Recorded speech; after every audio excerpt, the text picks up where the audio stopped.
गवालपारा सोहोरनि 1 नं गोविंदपुराव सोमजिनाय पुलिसनि एनकाउन्टाराव सानै डाकाइटफोरनि जिउ गोमायो आरो गुबुन सासेखौ हमनो हायो। लोगोसे गुबुन सासे डाकाइटआ खारखोमा लाङो होननानै मिथिनो मोननाय जादों।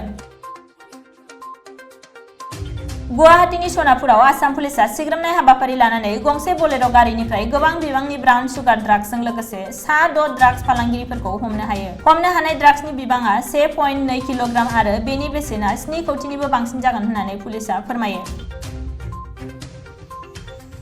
जाख्लाबान्दा पुलिसआ आयेन बेरेखा मैहुर खालामगिरिफोरनि हेंथायै हाबाफारि लानायनि गेजेरजों सासे गान्दा मैहुर खालामग्राखौ हमनो हायो। हमनो हानाय आयेन बेरेखा मैहुर खालामग्राखौ हेलालुद्दिन होननानै सिनायथिदों। बियो काजिरङा माहारियारि पार्कआव गान्दा मैहुर खालामनाय जाथायाव लोब्बा दंमोन। दिमा हासाव जिल्लाया साबा ट्राक सालायगिरिफोरखौ बुथारनाय जाथायनि हेंथायै सोमावसारनाय हाबाफारि लायो। बे सोमावसारनाय हाबाफारिनि गेजेरजों सरकार आरो दालमिया कम्पानिया थैनाय ट्राक सालायगिरिफोरनि नखराव खौरां लाहैयैनि अजद दैखांदों।